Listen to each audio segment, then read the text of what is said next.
So on this one here, I call Fritz on Fire. That's a picture of my guitar hero, Joe Bonamassa. And sometimes when he plays, I just think the fretboard's going to catch on fire. So I said, well, I'll paint that. So as I'm painting it, I'm starting to think about the Leyendecker brothers from the golden age of illustration, 30s and 40s.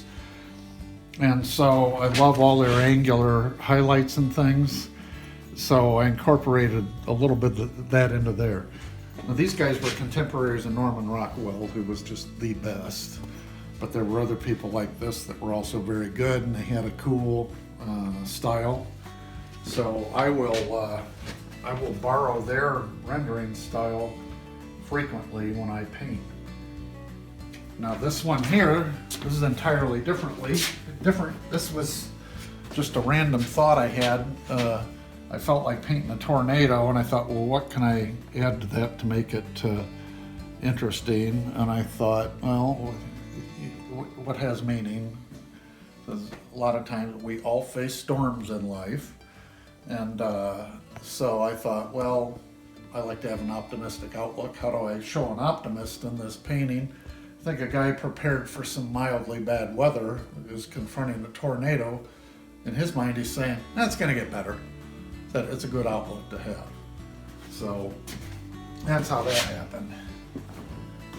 This one here, that's my rooster. My lovely wife said, I'd like a rooster for my kitchen. Well, in my world, that's an assignment.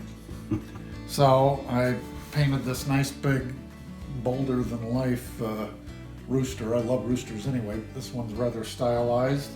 Intentionally did no background because it's going to hang in the kitchen. I just want it loud and bold. And then at the very last, I added a drop shadow just to give it weight on the page. So his name is Ricardo. We decided on that as a fine name. As a family. Yeah. I wanted to name him Dennis, but she said that just Dennis the rooster just didn't work like Ricardo. Dennis. Thank you for that. Let's talk about the Blue Jay one. Oh, your Blue Jay. Well, this was inspired by a friend of mine, Rick Miller, who shoots beautiful birds. And I picked one of his Blue Jays that didn't have a peanut in its mouth. He's very big on peanut golfing birds. Gotta watch that. And as we all know, the Blue Jays are the hoodlums of the songbird world. But I had taken a picture with my cell phone of this stump configuration that was down in Springfield. And I thought about the two. I thought, what would work well with this to turn it into a painting? Well, the nice Blue Jay would look great against all these fall colors. Just a complete different color family on the Blue Jay than this.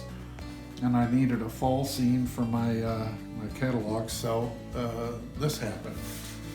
This one here, this is called, these were all done in the past couple of weeks, by the way. This I call Winter Blue Jay, similar to or Winter Chickadee. Similar to the Blue Jay, I found this stump thing with these little vines dried around it. It was winter. Found this on my dog hike. And I thought, it needs a bird. And I said, what can I do in the same color family? So I added the chickadee. And ergo, you have the Winter Chickadee scene. That's actually a watercolor. Okay. Yeah. Different than your normal. Yeah, I usually use gouache. This one was mainly watercolor, so I do like to switch it around a little, even though gouache is my favorite medium, my go-to medium. We'll occasionally stray to an oil or a pencil drawing or pastels, or just kind of stay away from the crowds. All right, the heater's kicking on, so we're going to lose audio, so thank you for that All right. explanation of your paintings.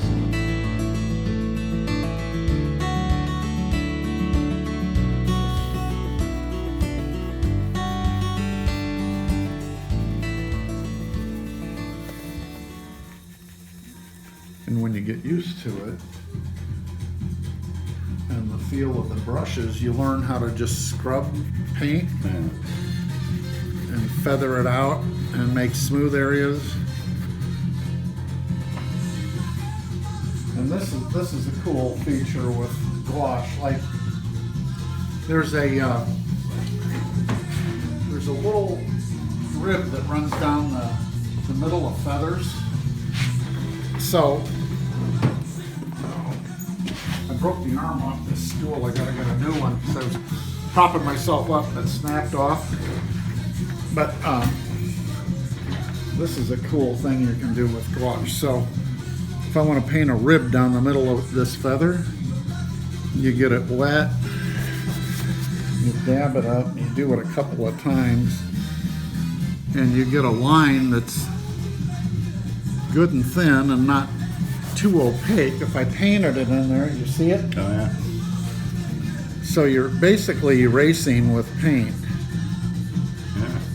So it's important you use like a good surface, like good crescent illustration board or whatever, because this doesn't beat up the paper. Some surfaces, if you did this, it'd wreck your paper. I'll put a little more paint over it because I don't want lines, I want feather detail. So you can see how that softens it up. Yeah. So you can go back over it. Yeah. It doesn't have to be right when you first paint. Right.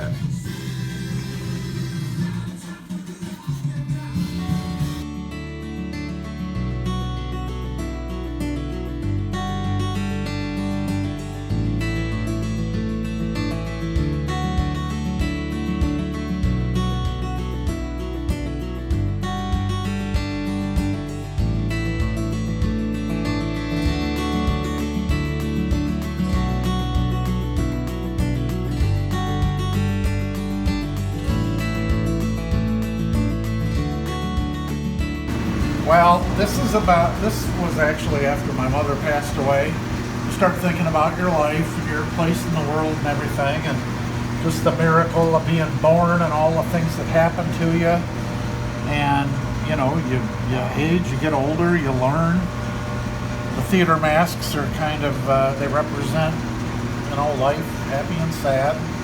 The DNA strand behind the eyeballs, I'm always fascinated with DNA and how we become through this just unbelievable cocktail of DNA strands, we become who we are. Wow. So I'll keep chipping away as I figure out what to do with it. Yeah. Awesome. Yeah, I've got several of these laying around. Sometimes I forget I did them, and then I'm cleaning through things. These here are literally, there's thousands of paintings in these drawers. There's one inspired by your, yeah, he's not quite done yet, but he's getting there. So you strike when the iron's hot, and those are newspaper articles. These are all, this is all artwork. Here's like 50 years worth of illustration work in here, all the styles through the different eras. Looks 80s.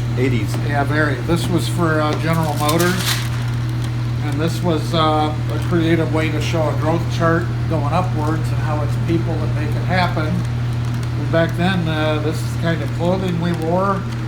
Everybody had real long geometric legs, and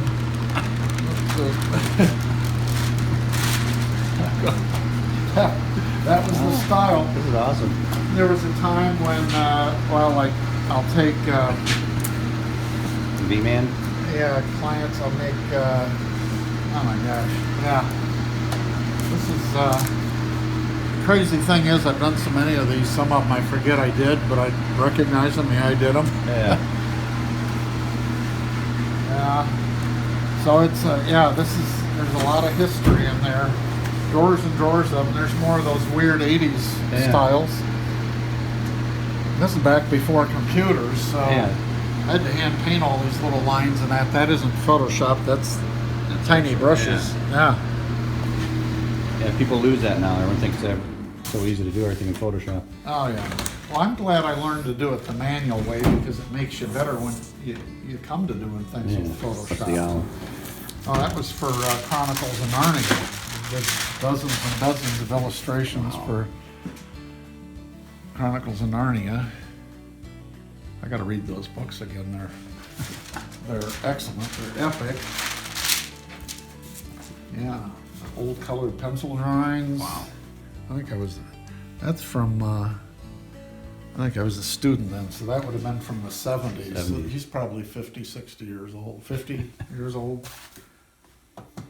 Yeah, there's a lot of them. Quite a history. Yeah, Excellent. Let's go get some coffee. all right.